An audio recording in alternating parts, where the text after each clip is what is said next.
para evitar la introducción de especies invasoras y sobre todo para luchar frente a aquellas especies invasoras que ya habían colonizado nuevas áreas de invasión, se estimaban que estos costes eran de 138 billones de dólares en Estados Unidos. Por tanto, es necesario comprender cuáles son las variables que ocasionan que existan especies invasoras y cuál es el papel que juegan los parásitos en estas colonizaciones. Y para explicar este éxito, existen dos hipótesis principalmente. La primera es la hipótesis del arma novedosa. En el siglo XIII, los mongoles invadieron casi toda Asia y parte de Europa, en menos de 100 años. Y por supuesto que esta invasión podría ser debida a un estricto orden militar, unas nuevas técnicas militares, pero también se ha estudiado que ha sido debido a la posesión de un arma que anteriormente no se conocía. Es el arco recurvado. Este arco recurvado permitía a los soldados lanzar las flechas más lejos y más fuerte y más rápido, de manera que los ejércitos enemigos no estaban acostumbrados a esa lluvia de flechas que les caía de manera, digamos que no habían coevolucionado ante ese nuevo armamento. Y podría ser igual que una especie fuese invasora porque posee un arma novedosa, posee una alelopatía química, como en el caso de muchas plantas, o posee un patógeno, y ese patógeno él ha coevolucionado, tiene defensas desde hace miles de años frente a ese patógeno, frente a ese parásito, pero la especie nueva, en el ecosistema nuevo, no está acostumbrada a ese parásito, no tiene defensas, no ha desarrollado mecanismos para evadir esos costes, de manera que puede ese organismo verse beneficiado porque esparza la enfermedad que a él no le afecta, pero a sus competidores en el nuevo ecosistema sí le afecta. Pero también podría ser que una especie fuese una invasora exitosa porque ha sido liberada de los enemigos que la atacaban en su distribución original. Si un organismo, si una especie viaja a otro ecosistema, viaja a otro rango de distribución, y en ese nuevo rango de distribución no tiene los parásitos que le atacaban en su rango original, en su rango anterior, no tiene que gastar energías, por ejemplo, para luchar frente a esa enfermedad. No tiene que gastar energías en producir una respuesta inmune. Y por tanto, puede destinar esas energías a tener una mejor reproducción. Y si esa especie tiene un éxito reproductor superior a la otra especie que hay en ese ecosistema nuevo, podría llegar un momento en que desplazase a la especie original. Por tanto, nuestro objetivo fue comprobar con el gorrión, que es una especie invasora, si realmente puede existir el caso de una hipótesis de liberación de enemigos o de una hipótesis de arma novedosa. Y para ello, el segundo actor de este estudio es Plasmodium relictum, que es el parásito principal de la malaria, que está extendido por todo el mundo, menos en la Antártida. Las preguntas que nos deberíamos hacer es que si la distribución actual de Plasmodium relictum corresponde a la expresión del gorrión. Y es que el gorrión, que es originario de la región mediterránea y de Oriente Medio, se ha expandido por todo el mundo en los últimos 150 años. Por tanto, también podemos pensar que sus parásitos podrían esparcirse por el mundo. Y podemos también pensar que Plasmodium relictum puede haber jugado un papel facilitando la invasión del gorrión a otras partes del mundo. Para ello, obtuvimos más de 1.800 muestras en 59 localidades de todo el mundo. Se sacaron sangre y se muestrearon para ver si estaban o no infectados por malaria y qué tipo de linaje, qué tipo de parásito malárico infectaba a esas especies. Las predicciones son dos. En primer lugar, deberíamos rechazar la hipótesis de liberación de enemigo en el caso de que encontrásemos que los parásitos del gorrión en las nuevas zonas que ha ido colonizando son iguales a los que tenía en su zona original. Si son iguales, no se ha liberado de su enemigo, no se puede rechazar esa hipótesis. En cambio, rechazaríamos la hipótesis de la arma novedosa si los parásitos del gorrión en las nuevas regiones que ha colonizado son diferentes a los parásitos que tenían su distribución anterior. Encontramos que las 6 especies de malaria que infectan a los gorriones en América son diferentes a las que encontramos en su distribución en Europa. Por tanto, parece ser que cuando colonizaron América, los gorriones dejaron atrás a sus parásitos y han incorporado otro nuevo. Por tanto, debemos rechazar la hipótesis del arma novedosa. Pero es que además, comprobamos también que la prevalencia media de infección por cada localidad es mayor en sus localidades originales que en las nuevas localidades. Dicho de otra manera, hay mucho más tiempo en que se rellene ese hueco metafórico que es el hospedador, que se rellena de distintos parásitos evolutivos cuanto más tiempo lleve conviviendo con él. Por eso, en las zonas de Europa donde llevan muchos años, llevan miles de años de evolución con el gorrión, hay mucha más variedad de parásitos de malaria que infectan al gorrión que en las zonas de expansión. Pero es que además podría ser, bueno, podríamos pensar que los individuos se han liberado de los parásitos anteriores pero han cogido otros parásitos nuevos, con lo cual no podrían tener o no deberían tener ningún tipo de beneficio.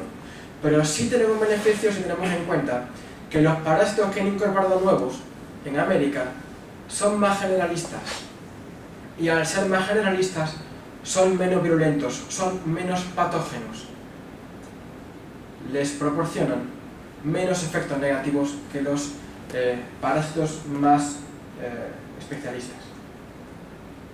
Además, en zonas recientes de colonización, como son los Azores, como es Panamá o como son las Islas Faroe, no existía en ningún momento la infección por malaria.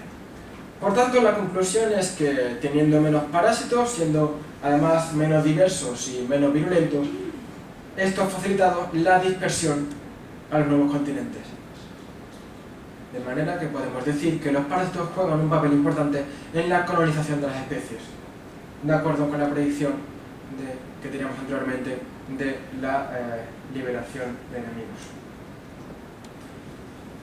Y ya por último, quería mostrarles cuáles son los coautores de este trabajo.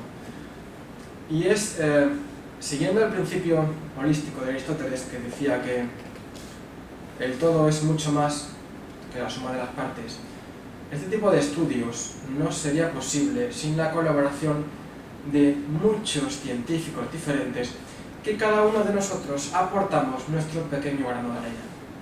Porque la ciencia, si avanza, es gracias a la discusión de distintos puntos de vista de un mismo resultado.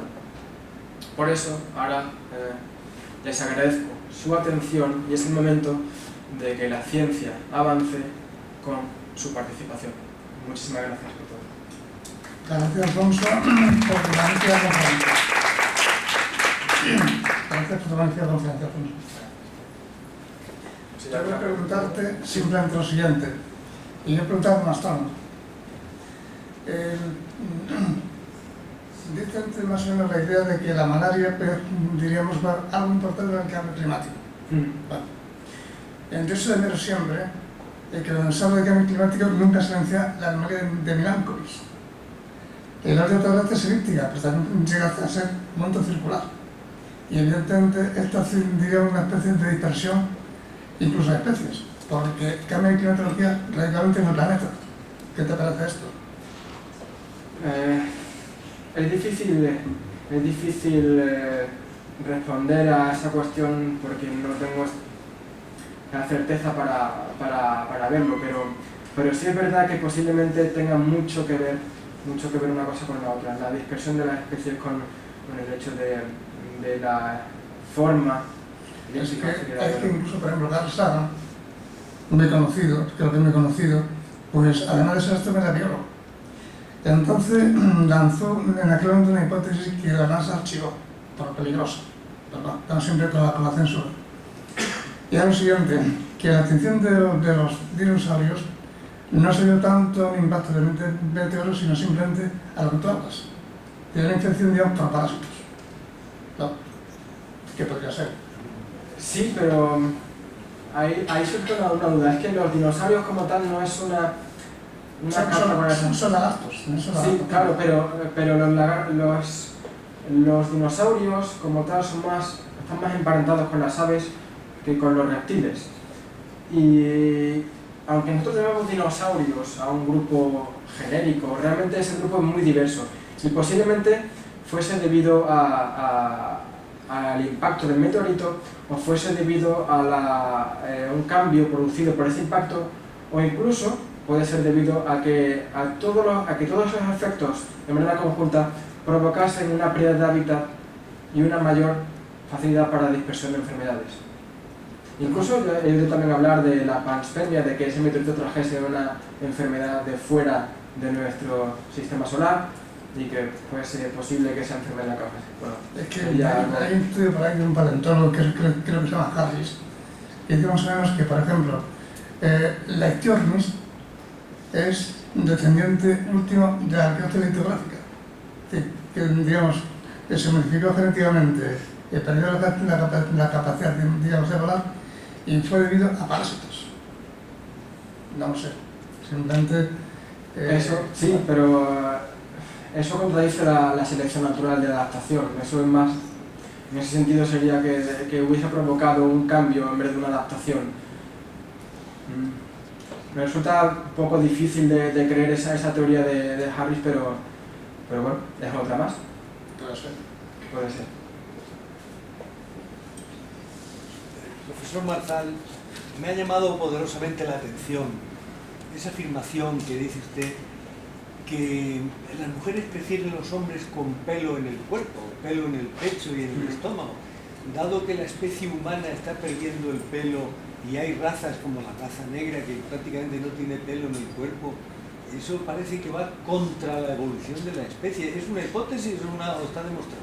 Está científicamente demostrado. De todas maneras, el tema de...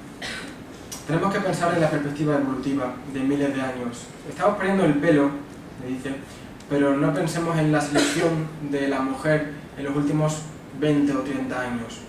Pensemos en hace 10.000 años, cuando vivíamos en cuevas, nuestros antecesores, y necesitaban esto. Posiblemente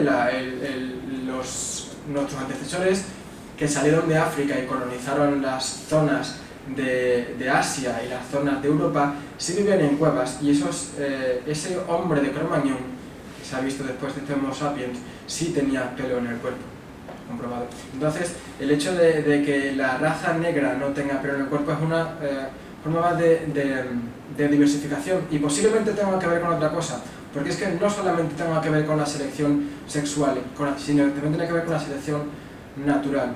Y es que las poblaciones africanas están sometidas a una intensidad solar muy grande. Y esta intensidad solar de nuestros antepasados les hizo que, para evitar un aumento de temperatura excesivo que fuese perjudicial, tuvieran que perder el pelo. Y posiblemente aquellas poblaciones que surgieron de África y fueron de nuevo, o fueron hacia Europa, porque hubo dos migraciones importantes en la evolución humana, volvieran a tomar el pelo en el interior corporal. Me voy a explicar mejor. Cuando nuestro antecesor, debemos pensar en un chimpancé, o algo parecido a un chimpancé, cubierto de pelo. Y se dice que perdemos el pelo para evitar los parásitos, por ejemplo, o también perdemos el pelo para evitar un exceso de temperatura corporal que tuviese una consecuencia negativa en nuestras proteínas, porque todos sabemos que a una temperatura superior a 40 o 41 grados es muy peligroso porque las proteínas se desnaturalizan. De manera que un antecesor nuestro hace 10.000 años, que tenía que correr en la sabana, que tenía que cazar de una manera activa, una pérdida de pelo para él sería una ventaja, porque podría termorregular mejor su temperatura corporal y evitaría una temperatura excesiva que le produjese la muerte. En cambio, una población que sale de ahí y va a una zona más fría, como es el norte de Europa, una zona que se ve afectada por varias glaciaciones, sí sería beneficioso tener pelo. No sé si me he entendido bien. Sí, pero lo que no me ha dicho es esa hipótesis de que a la mujer actual tiene una sensación regresiva o un sentimiento regresivo, ¿está demostrado eso? De selección de mujeres... ¿De selección por el pelo? Entraríamos entonces... Es una hipótesis, pero la hipótesis en ciencia son cosas... no es lo que entendemos coloquialmente por hipótesis. Una hipótesis en ciencia es algo que está científicamente demostrado, hay estudios para eso. No podemos hablar de evolución en los últimos 20, 30 años. Cuando se habla de evolución tenemos que pensar en miles de años o millones de años. Por lo tanto, esa selección de pareja por parte de la mujer no tendría tanto sentido. De hecho, hay unas ideas en las que se piensa de por qué surgen ahora los metrosexuales, y es que durante muchos años las mujeres han seleccionado en los hombres recursos, mientras que los hombres seleccionan belleza. Y eso se ha comprobado científicamente. En muchas culturas, incluso en culturas de sociedades de cazadores-recolectores que tenemos hoy en día, que se supone son las más semejantes a las que tenían anteriormente nuestros antepasados. Pero es que en los últimos 50 años ha habido una incorporación de la mujer a los puestos de poder. Digamos que tienen más independencia económica. Y quizás no tendría sentido en ese caso que empezasen o que siguiesen eligiendo recursos. Y sí tendría más sentido elegir belleza. Por tanto, quizás podría deberse esta nueva tendencia de la metrosexualidad a una posición más potente económicamente y de más independencia en la mujer y un nuevo papel que quizás nos toque jugar a los hombres. Pues eso sí que es una predicción, no es una hipótesis formada. Nos está usted hundiendo a los calvos.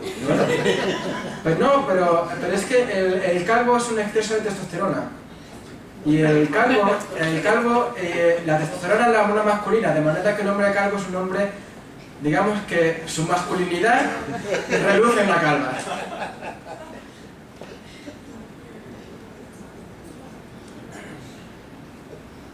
¿Alguna pregunta más? Una pregunta.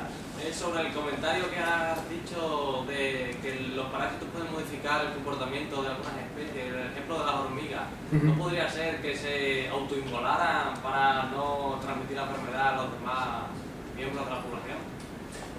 Podría ser, pero es que no, tenía que haber puesto un vídeo para demostrarlo. Es que el pajarito luego caga en las hojas del arbolito ese y las hormigas están por ahí pululando, de manera que se completa el ciclo así. Entonces, podría ser que se te molara, pero entonces entraremos en una idea que no es la que se cumple generalmente, que es una selección de grupo. Cada individuo lo que quiere es el bien propio, el bien de sí mismo. Quiere reproducirse él, que sus genes pasen a la siguiente generación. Y le da igual lo que le pase a su compañero, a su congénere. ¿Pero en ese caso es un insecto social? Sí, pero entraremos, y me consta que aquí hay expertos en la sociobiología y insectos sociales, entraremos en una idea de selección de grupo por parte de esos insectos sociales. Y en esos insectos se ha comprobado mucho que realmente lo que defiende esa hormiga obrera o esa avispa o abeja obrera cuando está criando los hijos de la reina es que esos hijos son sus sobrinos. Y de esa manera le es más rentable sacar muchos sobrinos que comparten con él el 25% de su carga genética que no intentar las miles o millones de hormigas de un hormiguero, intentar ellos ser los que críen. Por eso, cuando nos ponemos a echar cuentas de si es rentable o no rentable a esas hormigas o a esas avispas, a esos insectos sociales, como las termitas también, el sacar o intentar crear sus propios hijos, quizás desde el punto de vista de la estadística, desde el punto de vista de la probabilidad, lo que le conviene es criar a sus sobrinos más que intentar crear sus propios hijos.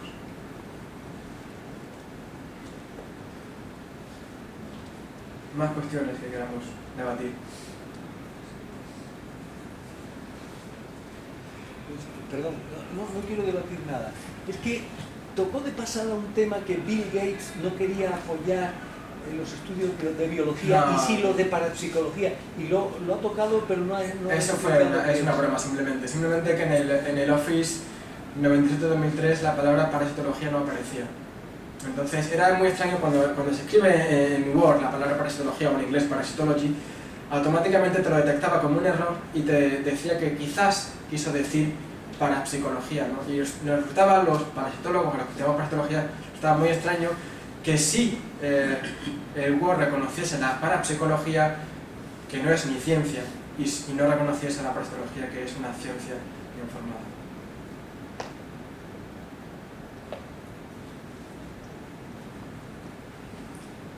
Bueno, pues ninguna pregunta más. Alfonso, gracias por tu magnífica conferencia. Y bueno, y les agradezco a todos ustedes que han estado aquí presentes acompañándonos en este acto. Gracias.